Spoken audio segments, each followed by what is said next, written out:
हिदायत हम देना चाहते हैं कि और आगाह करना चाहते हैं, एक चेतावनी देना चाहते हैं कि किसी भी संत पर इस तरह का अत्याचार और संत पर बिना सोचे समझे आरोप और संतों के आश्रमों पर छापे और संतों की तमाम छवि को धूमिल करने का प्रयास ना करें। जांच करें, निष्पक्ष जांच करें, दूध का दूध पानी का पानी हो जाएगा। बिल्कुल बिल्कुल, कहीं ना कहीं जरूरत है राज्य सरकार को और पुलिस को निष्पक्ष जांच करने की इस पूरे मामले पर। इसके अलावा आइए हम आपको सुनाते हैं कि विश्व हिंदू परिषद के वरिष्ठ नेता गिरिराज किशोर ने भी संत आसाराम बापू के खिलाफ पुलिस कार्रवाई की निंदा की है। उन्होंने कहा कि ये हिंदू संतों के खिलाफ एक साजिश है। हिंदू साधु संतों को बदनाम करने की एक साजिश चल रही है। शंकराचार्य को क्यों गिरफ्तार किया, क्या कारण था?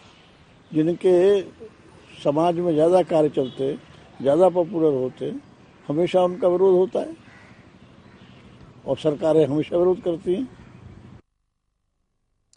आचार्य जी, एक आखिरी सवाल यहाँ पर मैं आपसे ये पूछना चाहूंगी, अब आप लोग किस चीज की मांग करें? आपका कहना है कि राज्य सरकार, पुलिस जो है निष्पक्ष होकर कार्रवाई करे।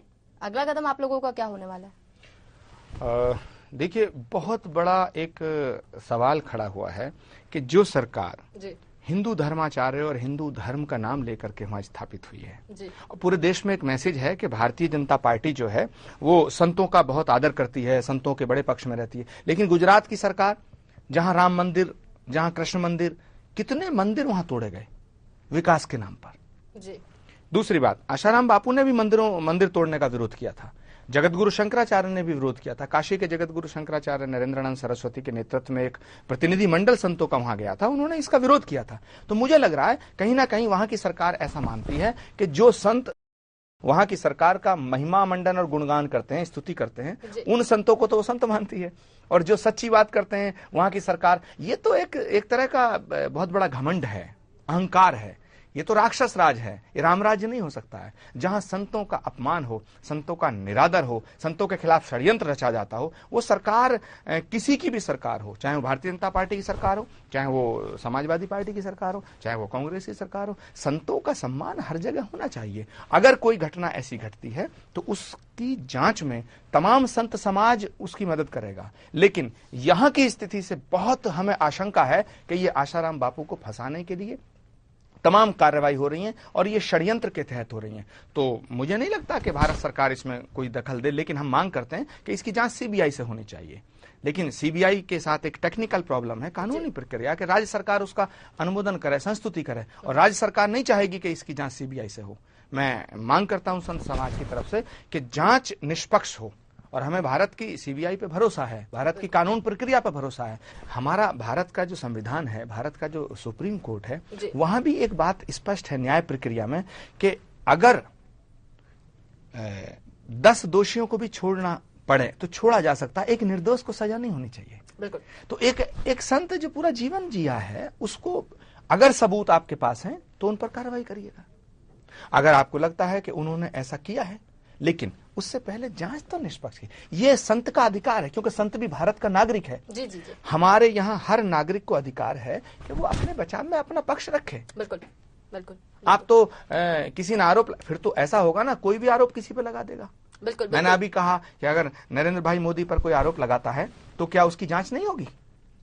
उसकी जांच होगी। अगर वो आरोप ठीक होगा तब कार्रवाई होगी।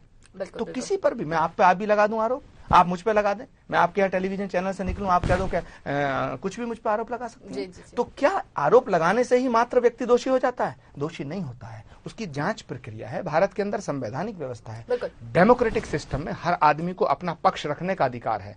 तो जिन निर्दोष लोगों पर वहां की पुलिस ने बर्बरता दिखाई है, तो ऐसा लगता है कि यह तालिबानी शासन है। बिल्कुल। तो कहीं ना कानून का राज्य नहीं है। बिल्कुल बिल्कुल। तो कहीं ना कहीं जरूरत है गंभीरता से जांच करने की, निष्पक्ष होकर जांच करने की। आपका बहुत बहुत शुक्रिया आचार्य जी, हमारे इस स्टूडियो में आने के लिए और हमारे साथ इस खास बातचीत के लिए। फिलहाल के लिए इतना ही। ब्रेक के बाद स्वागत है आप सभी दर्शकों का हमारी इस खास पेशकश में, जहां पर हम बात करें कि किस तरीके से आज लगातार संतों पर जो अत्याचार है वो बढ़ते ही चले जा रहे हैं। ये दुर्भाग्य है कि वहाँ बीजेपी की सरकार होते हुए भी नरेंद्र मोदी न तो बीजेपी के शायद केंद्रीय नेतृत्व की आज्ञा को स्वीकार करते हैं और न शायद संतों का सम्मान करना चाहते हैं और न ही विश्व हिंदू परिषद की भावनाओं को समझना चाहते हैं।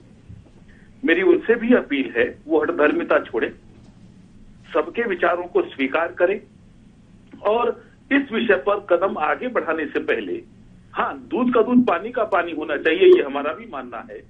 आप न्यायिक जांच बिठाइए और उसके परिणामों की प्रतीक्षा कीजिए। उसके पश्चात जो करना है कानूनी प्रक्रिया के हिसाब से होना चाहिए। आश्रम को तोड़ने का षड्यंत्र करना, भक्तों को यातना देना, संत के खिलाफ दुष्प्रचार करना, ये किसी भी दृष्टि से उपयुक्त नहीं कहा जा सकता। तो मोदी जी से मेरी यही अपील है, आपके माध्यम से भी मैं अपील करता हूं और अन्य माध्यमों से भी करूंगा कि वो कृपया अपने स्टैंड पर पुनर्विचार करें और हठधर्मिता छोड़ें। बिल्कुल।